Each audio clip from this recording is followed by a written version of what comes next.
mycelium networks, we have to rethink about what is intelligence and what is a brain.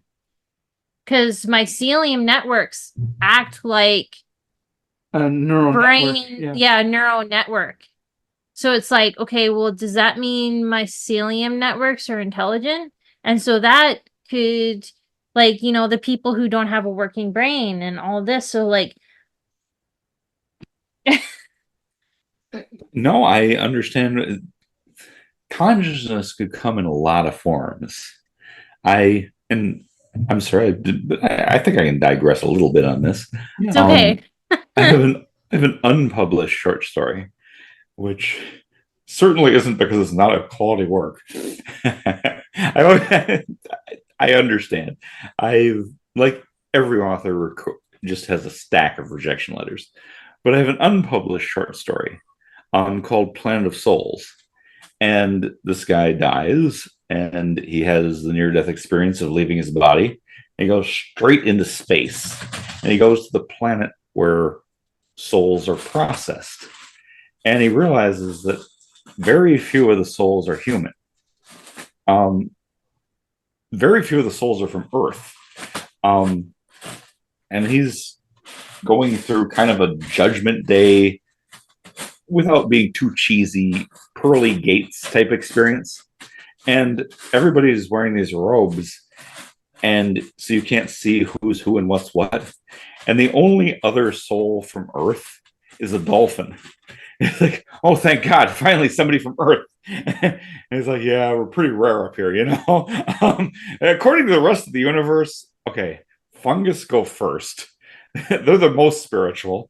Then it's plants. Then it tends to be sea creatures. Eventually, you get to the mammals, but it's we're a minority. That's kind of the point of the thing, that intelligence and consciousness can come in all sorts of forms, including things we don't even recognize as being alive, let alone conscious, let alone sentient. Um, we've had a huge bias for, I'll just say roughly ever, that humans are top of the heap. We are the apex everything. And everything else is, well, how close are they to human? But then we found continuously going downward, the imaginary pyramid that we built, um, that rats show courage. Rats, there are, they've done these bizarre experiments where, and it sounds pretty cruel when you discuss it, honestly, but like rats would sacrifice themselves for another rat. That if they were going to give them electrical shocks, and damn, if you've spent 8 years in college to give electrical shocks to rats, I have to question your life choices. But it was important, okay? And there were hero rats. There were rats that would say they didn't say anything, but they would do the thing that would cause them to be shocked instead of the other rat. And so they were looking at, like, these rats are sacrificing themselves for other rats. That's not what we expect from rats. Um, that's we give people medals for that in the army. You know what I mean? We don't expect rats to. No, I'll take the bullet for this rat. And they found that all the way down, and they found how complex ant communities and termite communities are. And it's not the same kind of intelligence we have, but it's a very real form of intelligence.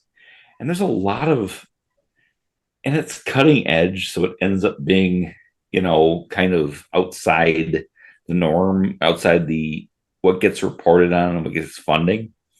But there's been a lot of looking into whether there could be intelligent plasma that, has sentience, has consciousness, but is plasma. It's not even a physical body.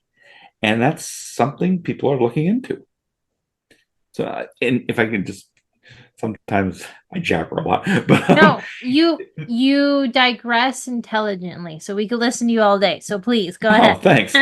Oh, I'd be afraid to say that because I might take all day. But yes, and this is why I do this. Okay, so I get a chance to just go on and on and on and on. But anyway, there were some very interesting. I think it's within the last 2 years. Very interesting chemical findings in the atmosphere of Venus. And some were quick to dismiss, well, we know nothing could live on Venus. The surface temperature is 900 degrees. The Soviets landed a couple probes on Venus way back in like the 70s, and they melted within minutes because Venus is burning hot. But that's the surface. Everything doesn't have to live on the surface. Some things could live in the clouds, and the higher you go up, the colder it gets. So if you go 10,000 feet up, it's probably pretty temperate. Yeah. Things could live there and float around up there, and maybe there are life forms that are lighter than air on Venus, at least. Maybe there are here too. People have suggested that, but they could be floating around in the upper atmosphere and be living beings, possibly sentient, intelligent beings, that live in the upper regions of the atmosphere. And that could be true for a number of planets. We need to be pretty open-minded on what life might be, before saying there isn't any. I will share this with you. I have a theory that I cannot prove, but I still feel there's a lot of things that point to it. That we think life is super rare and it only exists on Earth. Earth is the only place we know that exists. I think we're going to find that life is ridiculously common. It's all over the damn place. I think there's probably life on the moon. I think there's probably life on Mars. I think there's probably life on Jupiter, Saturn, and their moons. I think it's almost ubiquitous. I don't have proof, but one little piece of evidence is they found fungus growing on the outside of the International Space Station. On the outside. Mm-hmm. Living.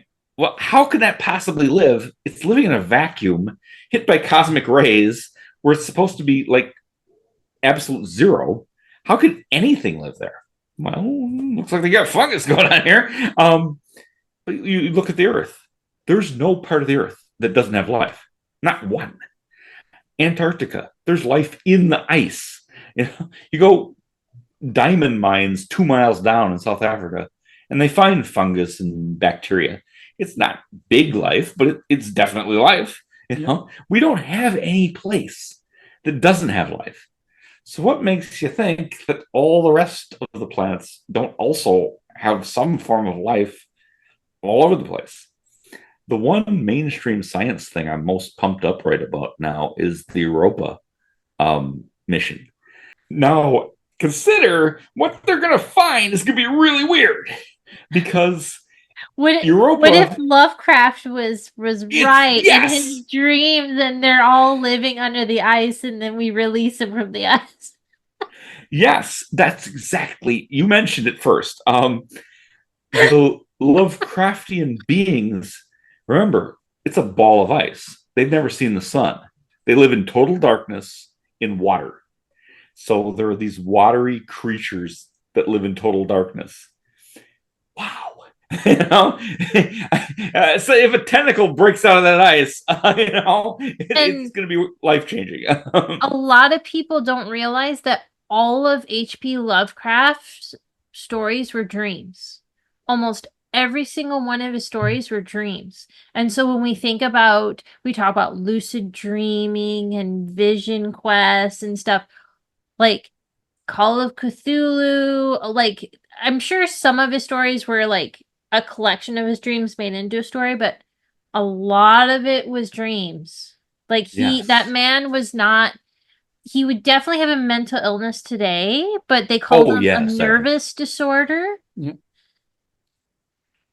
I talked about this when I had a chance to be on the Strange Realities, not the Nashville Strange Realities, but the once a month Strange Realities that Conspiranormal was putting on.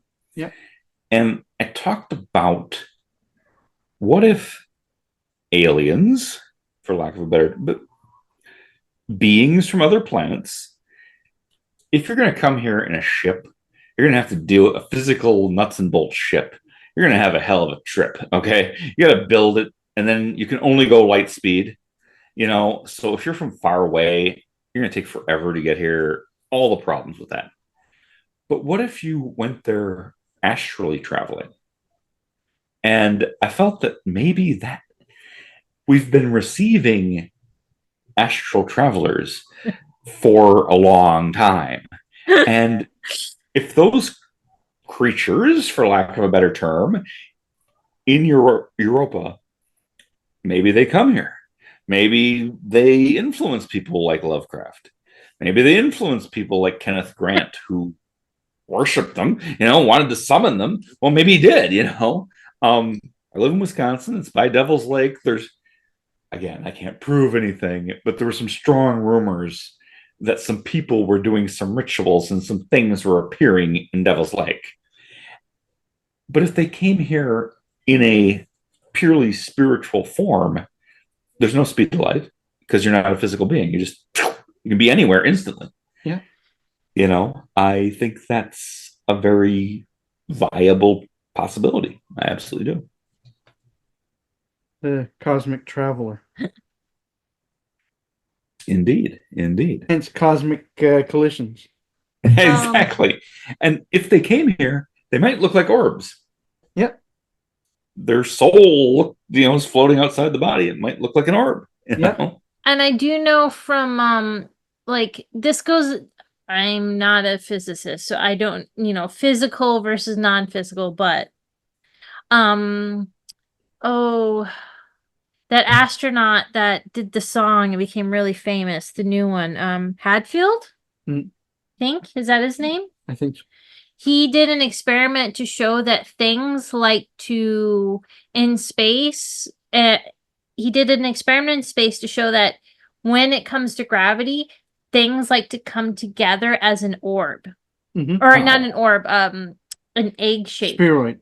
Yeah, spheroid. So we see balls of light all the time. Maybe whatever laws of physics, even if we don't have a body, we naturally coalesce into a sphere. That's why on Transformers, their spark is a sphere. Wow. I had not noticed that. But now that you mention it, it makes total sense. Yes. Wow. Yes. If you look at it as energy, if you put electrical current in water, it becomes a sphere of electrical energy. Wow. And it becomes a sphere, and then it explodes because water and electricity don't get along.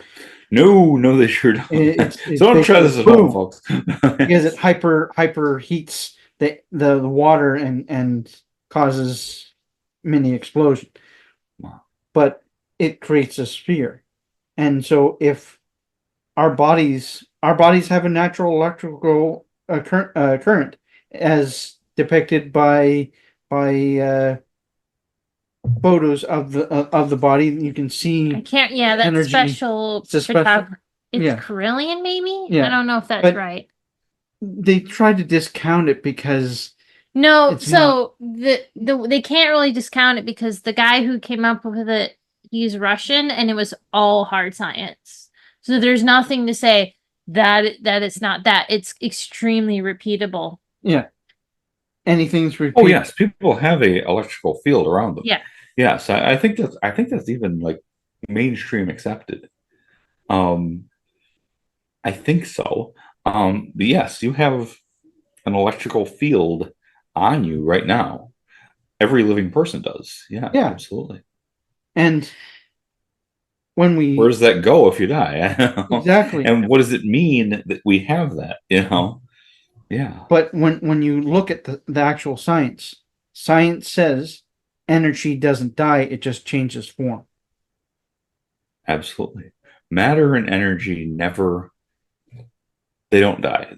There's nothing dies. Nothing in the sense of just blinks out and that's it.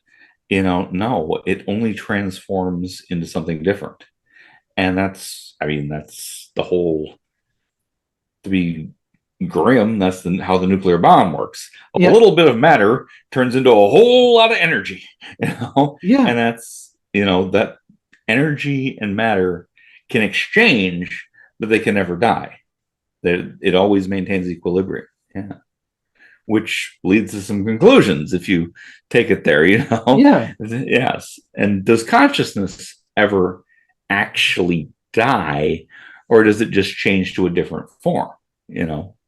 I would argue that it just needs the consciousness is like a radio signal. It's always broadcasting. It just needs an outlet. It needs a radio. It needs something to speak out of, but it's always there. Yeah. It's never not there. And you just change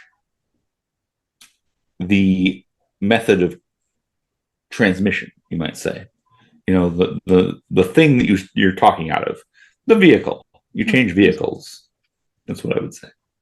Yeah, so I try to touch on a bunch of things here, and I'm happy with it. I've managed to go the whole area and not get too choked up. I love this thing, and yeah. hopefully other people get something out of it. But this is definitely a labor of love, and it's something that I wanted to talk about. Talked about a lot of things in it in a pretty quick way, but still meant it. Yeah. And I don't want to give away plot points and endings and stuff, but I think everybody will get the point on several different issues.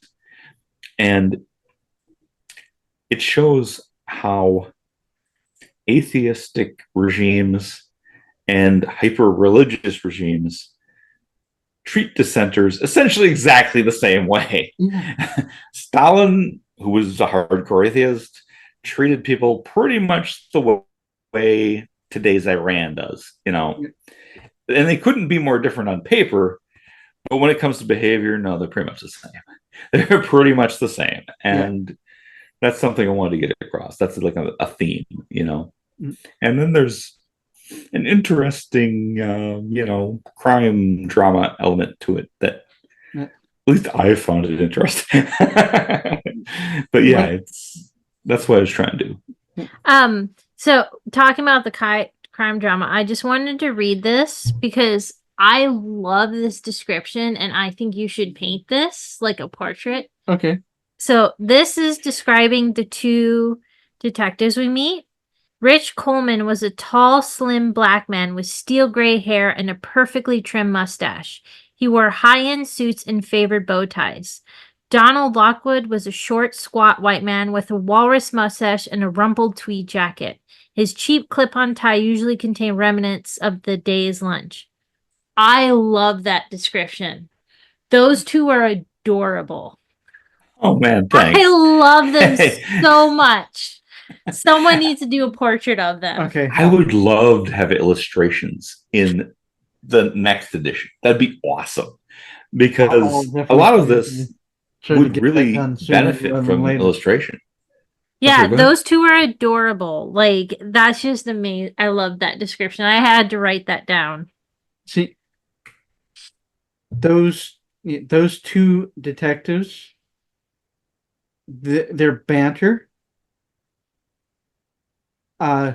because I when I was really young, my parents would one of their friends was undercover cop and lived in a house full of undercover cops. And so there was these two guys. One, he would act like he was drunk until he got to know that he could be normal around you, and then he'd straighten up and be okay. But him and his friend banter like those two cops. Oh, wow. Well, good. I tried to make that as realistic as possible.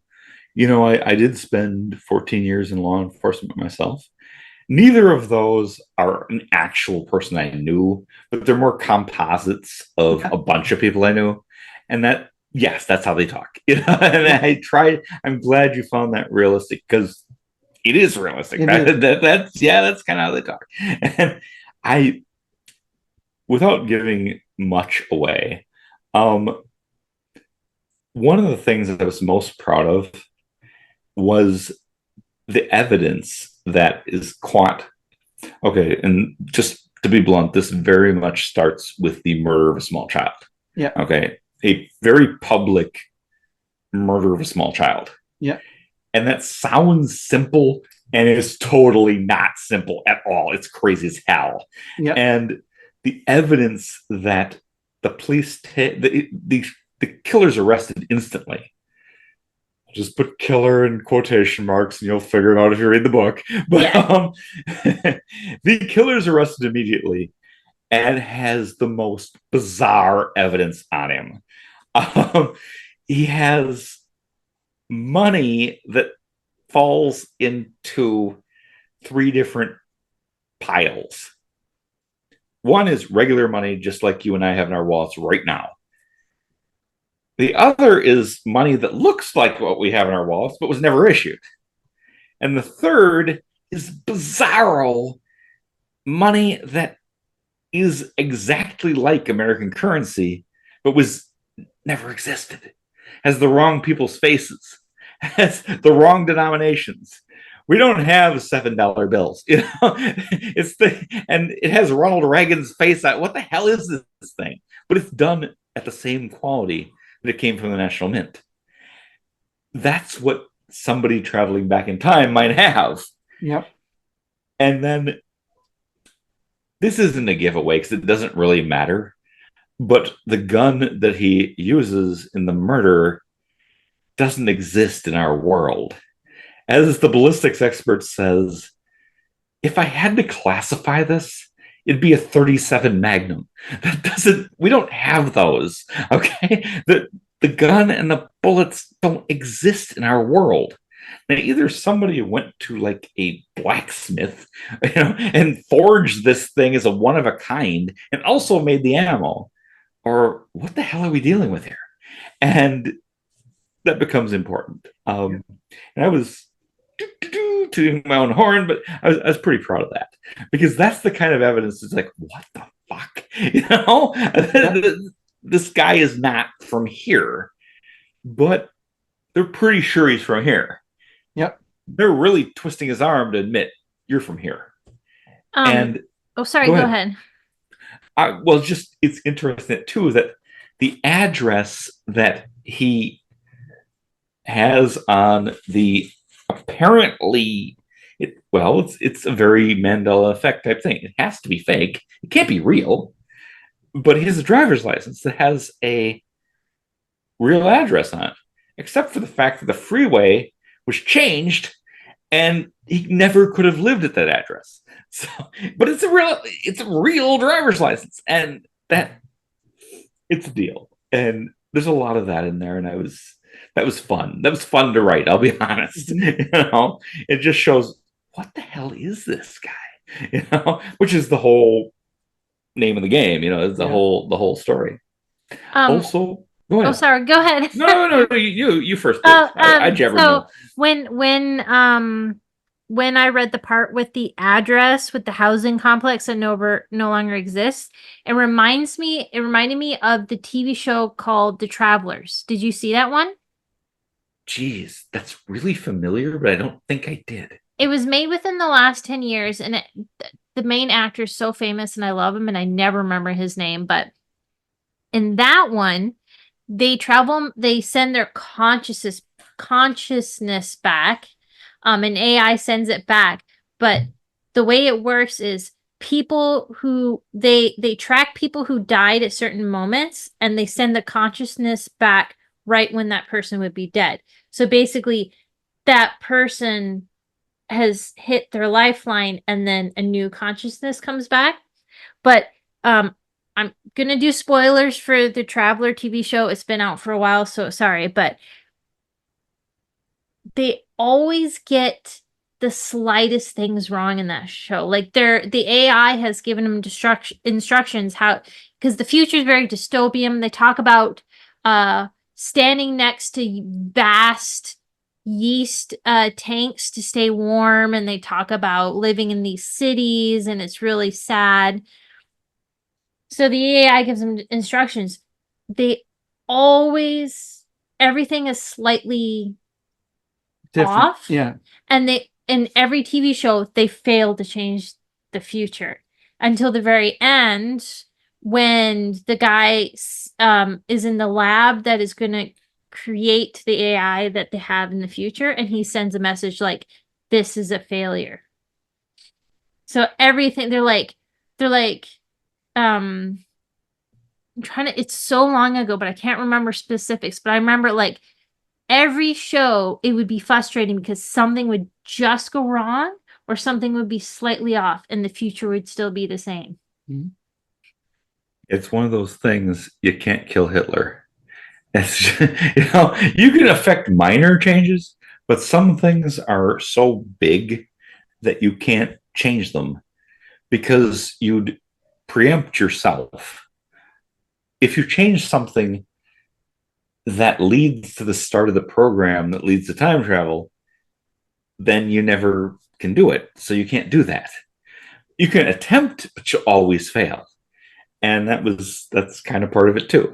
That's a factor in there. And yeah, if you are successful to a certain point, but ultimately unsuccessful, you'll preempt yourself and you'll never have existed. And it's worse than, it's discussed in the book that you have to really prepare yourself for this, because if you become a time traveler, you may not just die. Everybody's going to die, but you may have never existed at all. You may have just wiped out the possibility of you existing, and you have to accept that you may preempt your own existence, and that's a lot to handle. There's so many things. I don't. Again, it's for a fairly short novel. I don't want to give too much away, but there's a lot of stuff that comes up in there that, how would this work? One of the things is, and again, I don't think I'm giving much away, but in the future, time travel only works from the present to the past. You can't go forward. Not because there's any barrier to doing so, but because there's so much, it would take so much energy to rocket sled you into the future. Gravity, I go with kind of an Einsteinian concept of space-time. And if space-time is one thing, it seems like maybe gravity pulls towards the past. And that's why it's called a drop. You can drop into the past, but you can't launch into the future because it would take so much energy. But we'll just leave that alone. I think you know what I'm talking about. It was, when I read that, it made me think of Adam Tala when he goes to like very haunted places, like when he went to Hotel Apache, which was a hotel built in the 30s or 40s. It was when they were building the Hoover Dam. A family bought a hotel as like an escape for the dam workers. And when he goes to places like that, he feels the world wobble or like he's falling. Wow. One fat shout out to Adam Tala, Paranormal Polynesian. Check his podcast out. It's awesome. Great guy too. We'll be all seeing him in Nashville. So hell yeah. But yeah, that makes a lot of sense to me. In the book, it's the size of an Olympic pool. It's a huge gray funnel with spiral grooves on the side. A soldier stands at the edge of the pit and steps off into the pit when given the go-ahead, and they watch as they fall for what seems hundreds of feet, then disappears. And then I didn't write the specific description, but I remember them saying Oh, like it's just kind of like a misty, swirly hole. It Everybody reminds who's not doing it is terrified of it. Yeah. By the way, yes. Yeah. it reminds me of Outer Range. Did you watch that one? I can't say I have. Is that It's, recent it's or? newer, It's newer Josh Brolin. Josh Brolin. Oh, wow. And it's really good, but a hole opens up in the pasture, and you learn pretty quick that his characters know what it is. Yeah. Spoiler alerts, but again, it's been out for a while. It's a hole in space-time, and the dirt has magical properties that heal and cause visions forward in time. When people fall through time, they end up in different points of time that seem almost intentional. The hole closes up at one point when the sun goes down, and then it reopens another point. Yeah. So I immediately thought of Outer Range. And that's newer, so you did not rip off Outer Range. I I'll think got level someone- honest. I never someone- heard of Outer Range, so it'd be tough for me Someone to out remember. there read your book when they were writing Outer Range. Well, Or- That happens. it's based, so Outer Range is a fiction of Mel's Hole, is Yeah. what it is. Yeah. They don't say that specifically, but it's, It is. Yeah. Yeah. And 100%, I know what you're talking about. I was an Art Bell head. I love Art Bell. God rest his soul. Yeah, Mel's Hole. I followed that whole story. No pun intended. But yes, that was fascinating. And I listened to it when it was happening. I think late '90s, maybe. Yep. Right on. That was a very interesting. I don't know what it was. I don't know if there's any truth to it at all, but it was certainly fascinating. I Yeah. tried to find info on it because everyone's like, have you been to Mel's Hole? It's in Canada. I'm like, what? So I tried to I did find, not know it was in Canada. No kidding. I thought it was someone in said upstate that New they York. believed it was in Canada, but In Alberta. everything I've seen, I haven't been able to find anything. But if it is in Western Alberta or BC, I can say that it's very plausible. So our mountains are like the new Appalachian Mountains. We're brand new baby mountains. Like they're massive, so you're like, those are new mountain. No. Rocky Mountains and the Cascades, they are babies. Mhm. Those are baby mountains. So we have tons of weird geology, and they just think during the pandemic, we just discovered a brand new cave that's forming. Like that's a big deal. So it is very plausible that Mel's Hole is completely real and it's as deep as they say it is, because with very geological active areas, what you think is deep is not as deep as it can go. Oh, things can go Miles. vastly deeper than miles deep. There's so much to that. I'm getting a little weird here, but well, that seems the appropriate That's your environment. There's been people that I genuinely respect and have very seriously suggested that there is another civilization living on our planet underground, deep underground, in vast underground areas. And that might be where the UFO phenomena and other things come from. And I don't discount that in the least. I can't prove it, obviously, but I don't dismiss it at all. And I mean, these are people that I take quite seriously. And it's been a long, ongoing, suggestion that might be real. In fact, I think it was the second president of the United States, John Adams, who was willing to fund a government expedition to go into the inner earth and look for these civilizations. So, I mean, yeah, I know that was a long time ago, but I don't think it's BS.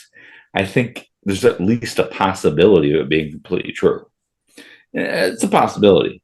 But aliens that are here from here make a lot more sense than aliens that are from other planets, especially other galaxies and stuff. You know, that makes sense to me. If you're going to have flesh and blood, nuts and bolts aliens, they're probably pretty local. Does that sound about right? That makes And more sense than Yeah. the guy, it's a light years away. the guy who Yes. discovered, I think it's Antarctica's inner Earth. I think, he was a Air Force pilot or something like that, and I to know be- what you're referring to. yeah, Are we talking about Admiral Byrd? it might Yes. be. Yes. That is he the one that went into Antarctica and like landed in like a Matthew's family, yes. That ends up being such a super rabbit hole because some stuff happened, but there was also so much disinformation that was thrown out there. Antarctica is so weird. And we're going to learn a lot more. Hey, thanks, climate change. We're going to learn a lot more because the ice is falling off, okay? And we're going to learn a lot. And very mainstream science, extremely mainstream science, says that Antarctica used to be tropical. It used to be tropical, and it used to have big birds, like bigger than ostriches, like the ancient big birds used to live there. They found their bones and stuff. It wasn't always frozen. It was tropical for many, many, many years. My own, and I don't have any proof for that, just gut level guessing. I don't think necessarily humans came from Africa. I think we might have come from I was about to say Australia. That's not what I mean. From Antarctica. Antarctica may be the source of everything. And once the ice comes off, we'll find out. And I will point out that, yes, H.P. Lovecraft wrote a novel about that called At the Mountains of Madness. And what lived in Antarctica was not human. But that I digress. But yeah, I think we can't know human history until we get to what was going on in Antarctica. And for better or worse, we're going to get there pretty soon because the ice is coming off, you know, and especially becoming more acceptable. I mean, more accessible. That's what I'm looking for. Yeah. And the tip of Southern Africa is quite close to quite close to Antarctica. Well, they were one They have part. penguins. They were connected at one point. That does not surprise me. I mean, I didn't we were- know that, but yeah, I That think makes we were sense. all one. So, and despite what scientists think, sorry, but Neanderthals had religion and could sing. So, what we think about early humans is not likely what actually was. oh, 100%. We should all accept who we are. And as you pointed out, the Neanderthals were not animals. They No. weren't No. subhumans. They were a different kind of human. Yeah, they were And- just different humans. Like, Yeah. think. No, I can't remember. Somewhere in the Southeast Pacific, I can't remember which it is. There are I think they're called the hobbits. They were Yes. perfectly human. Indonesia. They were just small humans. Micronesia. Yep, Micronesia. Mike, Yep. okay, yeah. Yeah, they were. I was so mad that the movie was so bad. So bad. I would have been such a good movie. But yeah, they perfectly normal humans, perfectly normal brains. And also, it's not the size of the brain, it's how tightly packed the neurons are. And brains are fleshy, they don't survive for hundreds of thousands of years. So No. we don't have a Neanderthal brain. They could have tighter packed neurons than we have. That's very possible. And the Hobbit people, yeah, they're only 3 feet tall. They may have existed into the 1600s. Um, And you have another question? Um, oh, I was just gonna say, Admiral Byrd. So, um, certain military positions, you have to be incredibly intelligent, and Air Force is incredibly intelligent, like all of the nuances and the intricacies. And even today, with all of the equipment we have, there's still a lot they have to process. So I just don't believe that he crashed or landed in Antarctica and made this whole thing up. Like, for him to be in the Air Force, he was incredibly intelligent. For him to be an admiral, he was incredibly intelligent. Like, you could say he had hypothermia, but I've never heard of anyone in hypothermia saying, I saw a jungle. And usually, hypothermia, your brain shuts down, not creates massive hallucinations. it's a really complicated story. It's fascinating, but it's a total rabbit hole. And Admiral Byrd was a real person. Now that he was a real person. Uh, there's just been so many things put out there that may or may not be by him. And I know exactly what you're talking about. And I've been fascinated with it for decades. And I'm not dismissing it at all. But just there's also been a ton of crap that's been thrown, flooding the zone, as they say, you know. Um, the Nazis got involved with this. I don't mean the Nazis in Germany in the 40s. I mean the Nazis closer to today. And they promoted the idea that there's a giant Nazi base in Antarctica.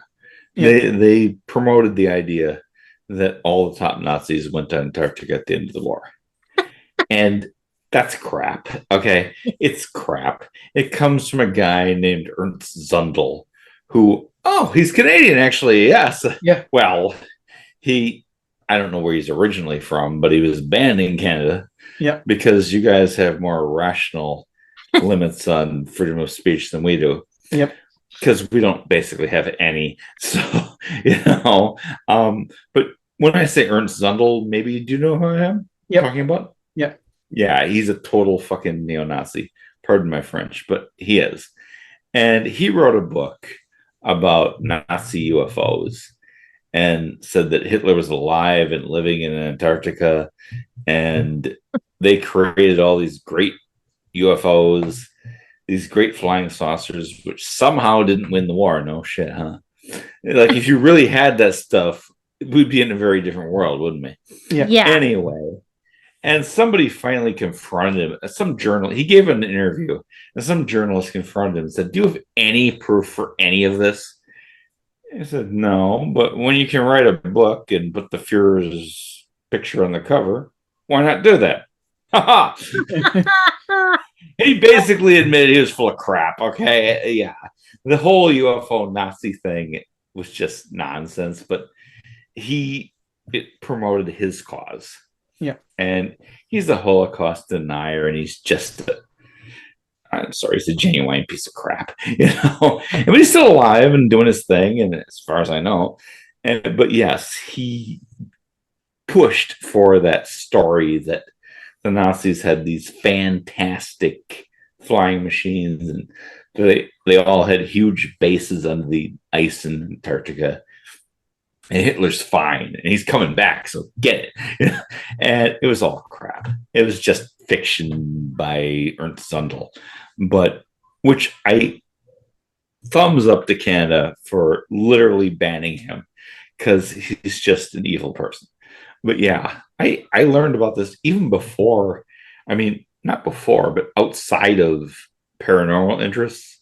Yeah. I was taking a college class in the extreme right, and his name came up. Yeah. So that's where a lot of that stuff comes from. Now, I'm not saying that Admiral Byrd didn't have an experience, but there have been questions about the things that were published in his name being really from him. And that's I know what you're talking about because I've been obsessed with this for decades. And yes, he found a tropical place in Antarctica with like green growing vegetables and plants and like mammoths and stuff running around. And yeah, I don't know what to say about that because there's been so much disinfo dumped into the stream, you know what I mean? Yeah. But again, I've been obsessed with it for a couple of decades. So yes, I get where you're coming from. What if he he had kind of like a vision, like a memory? Like what if he had like a crash or something happened or he was Well, exposed to something? if he crashed, it stands to reason he could have had a head injury too. Okay, I gotta Absolutely. look up something for my theory. Hold on. While she's doing that, uh, Yes. my thoughts on that, I've had experiences where walking down the road, suddenly I was on, instead of a paved road, I was on a dirt road. Came up Wow. to this building that we're in, and I grabbed a package that was our mail and walked upstairs. And the whole place, the inner working of our apartment was different. Wow. And I was wearing bell bottoms, not Oh wow. jeans. And what broke me out of it is I looked in a mirror and saw myself with uh, like a full beard, but it was like mutton chop sideburns, like a bowler hat, and like it was full on set like late 70s garb. And Wow. that snapped me out of it. And I was standing in our apartment. My wife had been here with her twin sister, which she does not have a twin sister. Wow. Okay. Go ahead. And then all of a sudden I'm in an empty apartment. My wife was at work. Sarah was at work. I have no explanation for that. In his case, what caused his crash? Was it a malfunction? Or did he go through, because the Bermuda Triangle is just up the way from there? He could have gone It's through tough some to sort of say. portal. Yes. There you go. That's yeah. Exactly. I don't have a quick and easy explanation because no, I don't know what happened there. And he may have experienced something extremely weird and come back from that and just been like, hey, this is what happened.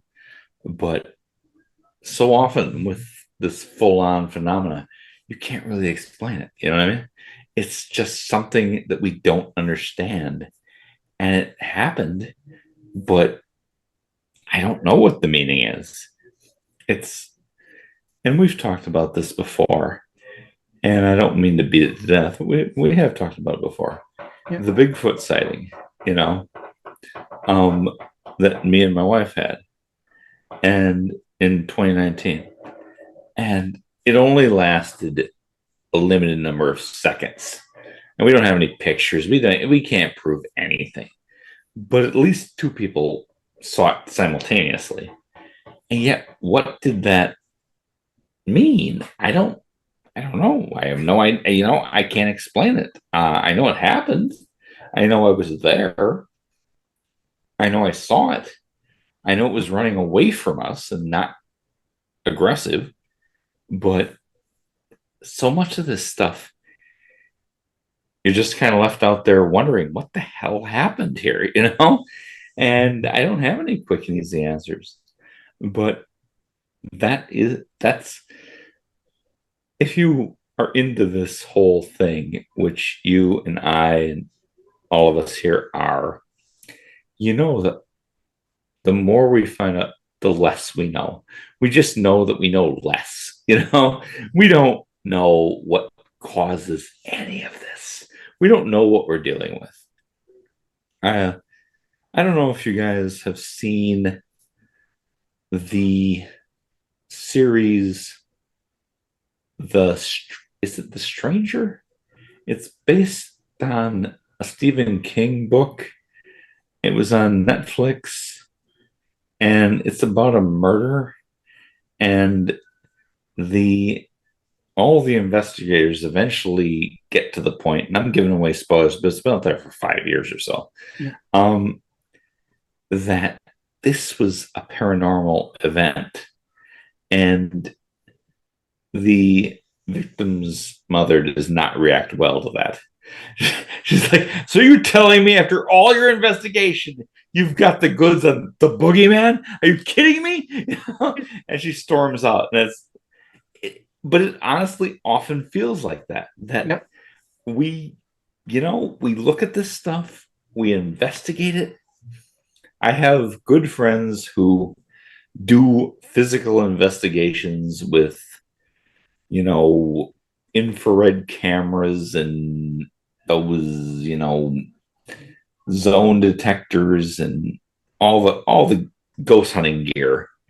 They never get anything that like actually nails it down. This can't be nailed down.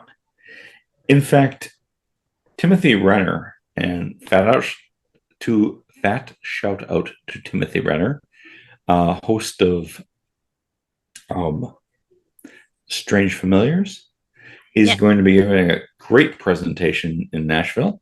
Well, he's going to be giving it online, but he will be doing it online on Sunday. What would that be? The 3rd? Yeah. And he's going to be doing a presentation on disappearing evidence, because that's a big deal in this field. Yeah. When you get evidence, you've got it, and it disappears. Yeah, it's a thing that happens. We just watched that the evidence is gone. We just watched something about that. Oh my God, it's going to drive me nuts. I don't think it was the Zodiac. Well, oh man, that's a subject unto itself. Yeah, Go ahead. Just watched something where the state lab lost the evidence, and it wasn't like this. It was 1908. It was like 1960s, 70s, 80s, and I'm like, we had procedures back then, and things just didn't go missing back then. but they do all the time. Unfortunately, they do. And every time somebody gets, and I don't mean to be crude, but every time somebody gets the money shot that we've got this is it. We've got the DNA from Bigfoot. We've got the pancake the UFO guys served. We've got this. It disappears into the ether. It never stays around. And to some extent, you could say, well, it's a government cover-up. But it seems like more than that, because the government actually solves crimes on a regular basis, and then it's just gone. It's just gone. Well, not only that, we have checks and balances, and like even today there's cameras. You can't just walk into an evidence locker, take something and leave. There's going to be missing paperwork. There's like they tape everything, so if you tamper with the evidence, they see chain of custody. It's very real. There's cameras, there's security doors. You can't just walk in and Yep. But when it comes to this type of stuff, it seems to evaporate. It's a very strange situation. So I found something interesting, a new theory on Admiral Byrd. So I'm doing research on tectonic strain theory, and it's the idea that a fault line can release electromagnetic pulses without an earthquake. And Michael Persinger is the one who started the research. And as far as I hate to interrupt you, but just so the public or the listeners get it, Michael Persinger is also the guy who invented the God helmet. Yes, he had to invent the God helmet to properly, because no one's going to pay for him to stick people on a fault line for years on end waiting for it to happen. So he created the God helmet, which acts like a magnetic field to imitate a fault line the best he could. and it allowed him to study the effects of the brain on the fault line, or the the effects of the- the fault line on brains. Yes. Right on, yeah. So as far as how it affects the brain, it's temporal lobe, cortex, amygdala, and hippocampus. Both centers involve dreams, memory, and emotions. It creates dreamlike states of consciousness, compulsive feelings, the hearing of voices, and the seeing of apparitions. It would be distinguishable from reality to the observer. And I looked up, is there a fault line in Antarctica? There's a 5,300-mile long and deep Earth reaching major fault system that is literally ripping Antarctica apart, the West Antarctic Rift. Wow. Again, wow. But yes, Antarctica is actually not one block of land, it's two. But because it's covered by ice, we think of it as one, but it's actually two separate things. And there's a huge, is that where the fault line runs? Yep. I'm Between the guessing two? so because it says it's ripping it apart. So that Uh-huh. must be what it is. And yes, I could totally see Edinburgh getting hit by, beams or energy or whatever comes out of two tectonic plates grinding together, generating a bunch of energy. Yeah, and then that hits you and you have certain experiences. That makes a ton of sense. I mean, totally does. we know it's happened at least once in Wisconsin with the boom that happened. I can't remember where. The what Clintonville city. booms? Yeah. That was crazy as hell. Yes, it was. I've wanted to do an episode on just that. The Clintonville booms. Clintonville's a small town, but it did experience an earthquake. But earthquakes, as far as it's conventionally known, don't usually produce like cannon shot like sounds. Yeah. Actually, boom. I can say it does. It happens in BC all the time. Oh wow. So a friend of ours, Brennan, like it's hard in our city because it's a rapidly expanding city and they have to use tampers because they have to put piles down because of our earthquake. So it can be hard to distinguish, but my friend Brennan, he was at his house one day and he heard a boom and he was like, that was weird. And they heard a boom. And it's like, it can sound like an explosion without an earthquake. Yeah. Another thing that can happen is you can have unexplained lights. And if you put in earthquake lights in YouTube, you'll get hundreds of videos. See, because of living in a city and living in the difference between a city and a rural areas, you'll hear everything that happens for miles around you. Oh yeah.